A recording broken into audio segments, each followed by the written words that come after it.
साथियों नमस्कार। अनंत वक्ता धुरंधर सीरीज के एक नए एपिसोड में आपका स्वागत है। मैं हूं पंकज उपाध्याय। आज बात करेंगे ज्योति डी त्रिपाठी जी से और साथ में डॉक्टर हरीश त्रिपाठी जी से। आप दोनों लोग इंटीरियर डिजाइनर और आर्किटेक्ट हैं। आप लोगों का स्वागत है कार्यक्रम में। त्रिपाठी जी, आप लोग ऐसे दंपत्ति हैं कि घर से लेके कार्यालय तक साथ में काम करते हैं और घर को बनाने से लेकर उसे सुंदर बनाए रखने तक की जिम्मेदारी आप लोगों की है। ये कैसे कर पाते हैं और आपका सफर कब से शुरू होता है? मैं सुल्तानपुर को बिलोंग करता हूँ और मैंने architecture government college of architecture Lucknow से किया 1993 में और पास आउट होने के जस्ट बाद ही मैं दिल्ली आ गया था और उसके बाद मैंने सतीश गुजराल फेमस आर्किटेक्ट्स हैं उनके साथ काम किया और 97 में मतलब उस टाइम तक मैं उनके साथ ही काम कर रहा था। 97 में हमारी मैरिज हुई और फिर जो है अराउंड 2000 के आसपास हम लोगों ने ये अपना काम इसका स्टार्ट किया।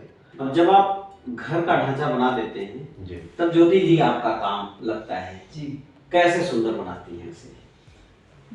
जब घर का हमारी बातचीत हमारे क्लाइंट से होती है, पहले हम उनका व्यू समझना चाहते हैं कि उनकी ज़रूरत क्या है, उनका रहने का क्या तरीका है, क्योंकि आप एकदम से अलग परिवेश में किसी को डाल देंगे तो वो उसमें सहज नहीं हो पाता है। तो इसके लिए उसको जो है उनकी रिक्वायरमेंट के उनके कंफर्ट के अकॉर्डिंग हम उनकी प्लानिंग को लिख के आते हैं और उसको कैसे और कंफर्टेबल बनाएं और उनके घर की सजावट ऐसी होती है कि अगर आप उनके घर जा रहे हैं तो आप उनकी पर्सनालिटी को समझ सकें, उनको उससे उसकी सुंदरता से आप जान सकें कि आदमी को क्या अच्छा लगता है। ये क्या यानी उनकी पर्सनालिटी के हिसाब से आप उनके रहन सहन को गढ़ने की कोशिश करते हैं। आप लोगों के प्रोफेशन की कितनी जरूरत आज के वक्त में है?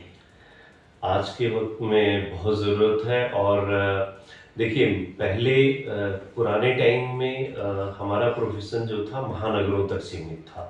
तो ये माना जाता था कि आर्किटेक्ट्स जो है केवल धनी लोगों के लिए काम करते हैं और लेकिन अब धीरे धीरे टायर 2 सिटी, टायर 3 सिटी, हर शहर मतलब छोटे से छोटे कस्बों तक जो है लोगों के अंदर जागरूकता बढ़ी है और चाहत भी बढ़ी है कि किसी आर्किटेक्ट इंटीरियर डिज़ाइनर से हम सलाह लें और उसके हिसाब से, क्योंकि ये सबको पता है कि ईंट गारा तो वही लग रहा है, सारा पैसा तो वही खर्च होगा। अगर उसको एक व्यवस्थित तरीके से और वातावरण के अनुकूल हर चीज़ उस हिसाब से बनाया जाए और साज सज्जा का भी वही है कि आप सोफ़ा तो ले ही रहे हैं लेकिन क्या चीज़ कंफर्टेबल होगी और किस तरीके से हर फर्नीचर आपका एक दूसरे से जो है व्यवस्थित हो, तो वो चीज़ लोगों को बात समझ में आई है।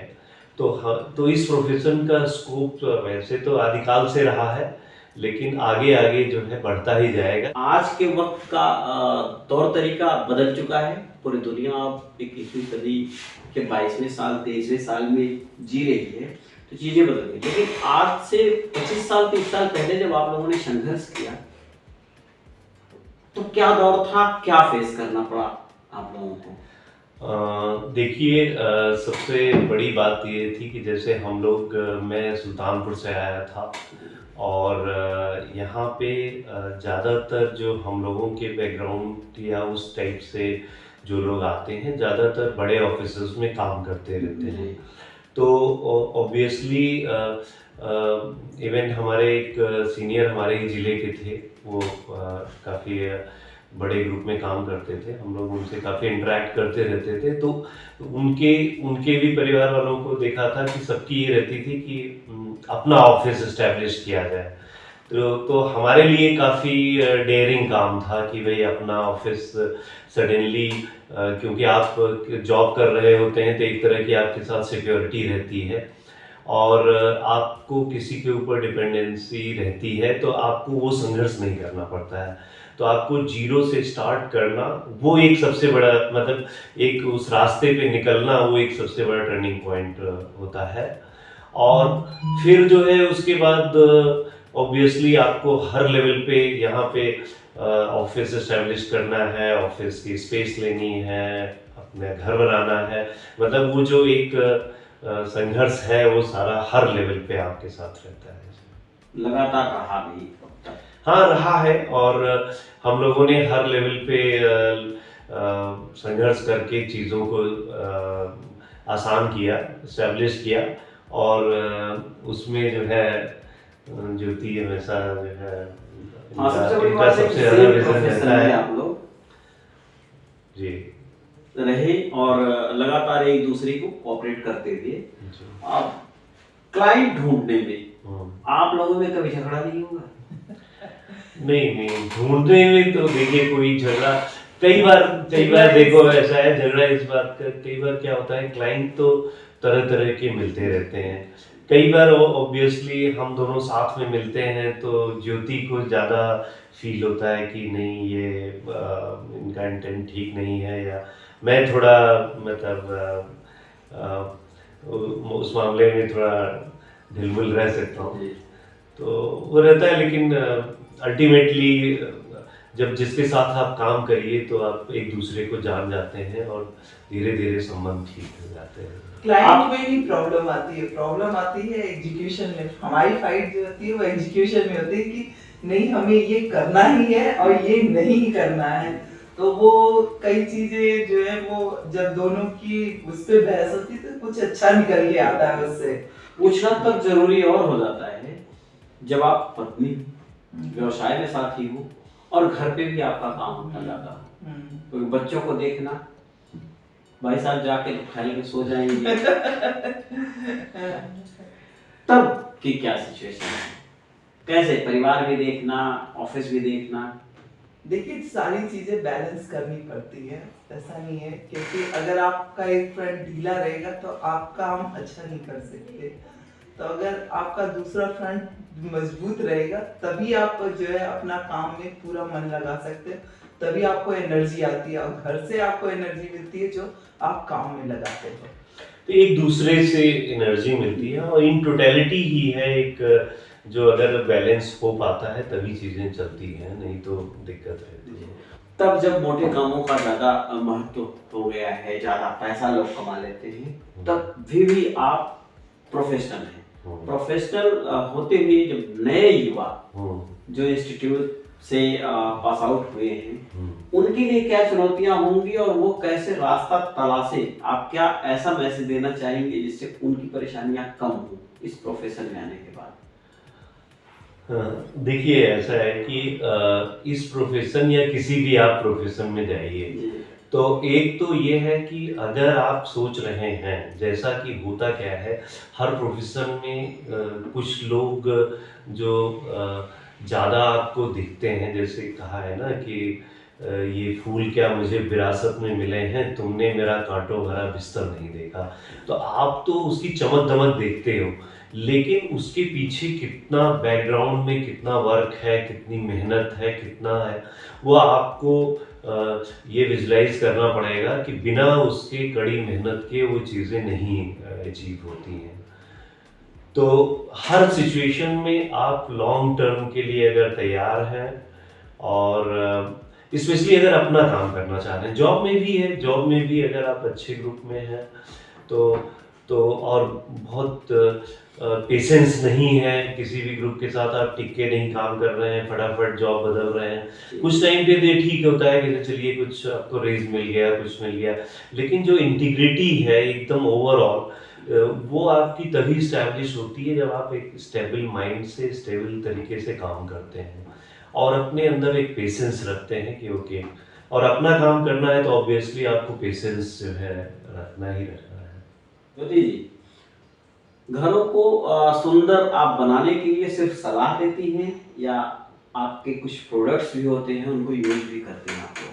हर आदमी चाहता है कि हमारा घर डिफरेंट हो, तो हमें कई बार कस्टमाइज्ड वर्क भी करने होते हैं, जैसे फर्नीचर है। अब हर किसी का रूम डिफरेंट होता है, किसी को रूम में सिटिंग बिल्कुल नहीं चाहिए, किसी को रूम में सिटिंग चाहिए कि हम कई बार हमारे रिलेटिव आते, सिस्टर आते तो हम पे बैठ, तो उनको वहाँ काउच भी देना पड़ता है। और किसी को नहीं, हम कुछ नहीं, हमें टीवी नहीं चाहिए, हम रूम में बस पीसफुली बैठेंगे, हमें अपना एक स्टडी भी चाहिए। तो हर किसी की रिक्वायरमेंट डिफरेंट होती है।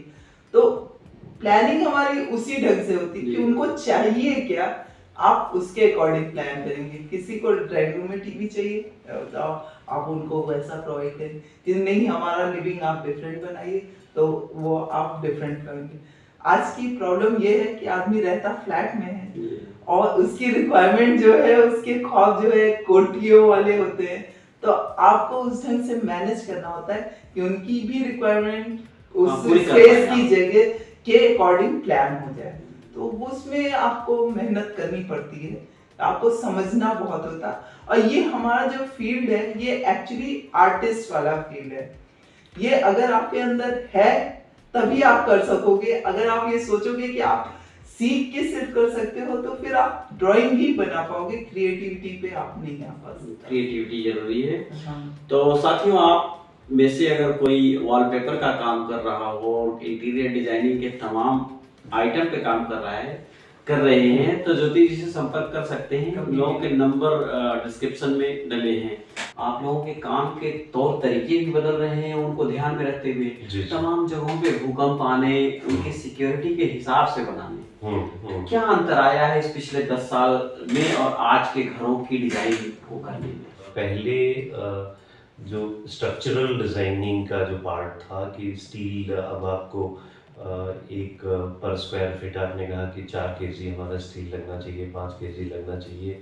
आज की तारीख में ये है कि भाई लोगों का ये है कि मजबूती हमारे को चाहिए, और अर्थक्वेक के हिसाब से आप जो है घरों को मजबूती दें। और हो सकता है कि अगर आपका एक ओवरऑल बजट है तो कहीं आप कॉर्नर्स कट कर लें, लेकिन स्ट्रेंथ पे आप कोई कॉम्प्रोमाइज ना करें।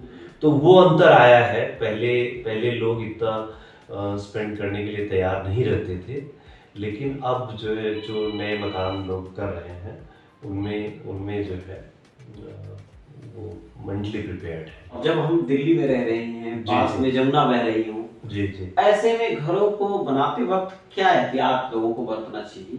घर की मजबूती बहुत जरूरी है। अब जैसे मैंने कई जगह देखा है कि ये 25 गज की आपने बात की, तो कुछ देखा कि पता चला कि वो 4.5 इंच की दीवार पे ही उन्होंने बना दिया, और उसके बाद 1-2 फ्लोर नहीं 4-4 फ्लोर उठा दिए। तो उस तरीके का रिस्क ना लें। होता क्या है, मकान एक दूसरे से टिके हुए हैं, लेकिन जब एक ढहेगा तो सारे ढहते चले जाएंगे। तो भाई और चीज़ों में आप कॉम्प्रोमाइज कर लीजिए, आप कम महंगी टाइल लगा लीजिए, आप कम कुछ कर लीजिए, लेकिन इस तरह का कॉम्प्रोमाइज मत करिए। और उसमें जो कॉलम लगना है, जो ब्रिक वर्क, अगर फुल ब्रिक वर्क की दीवार लगनी है तो वो सारा उस पर कॉम्प्रोमाइज मत करिए कि भाई खड़ा तो रहेगा, खड़ा रहने में वो गिरेगा तभी जब कोई अर्थक्वेक आएगा, ऐसे नहीं गिर जाएगा। और क्या मैसेज देना चाहेंगे युवाओं को आप लोग? देखिए, युवाओं के लिए मैसेज यही है कि भाई भविष्य जो है वो किसी ने देखा नहीं है। आज का आदमी जिसकी केस स्टडी करके आप कुछ सोच रहे हैं, हो सकता है या होगा ही, आपका भविष्य उससे ज़्यादा अच्छा होगा, क्योंकि भारत भी उन्नति कर रहा है। पहले आज के 25 साल और आज के भारत में बहुत फर्क है। हम जो है सबसे प्रॉमिसिंग इकोनॉमी है, तो आपका भविष्य अच्छा ही होगा। अब उसमें क्या है, फिटेस्ट वाली बात है कि आप अपने को औरों से कितना बेहतर रख पाओगे। उसके लिए आपको पहली बात, किसी भी प्रोफेशन के हवाई उसमें न रहिए।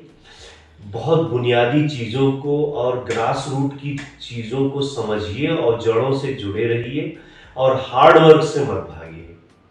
और ये 2 चीज़, और तीसरा जो है लॉन्ग टर्म प्लान करके और पेशेंस रखिए, लगे रहिए, तो तो सब कुछ अच्छा ही होगा, ऐसा मेरा पूर्ण विश्वास है। आप लोगों ने वक्त दिया, बहुत बहुत धन्यवाद। धन्यवाद।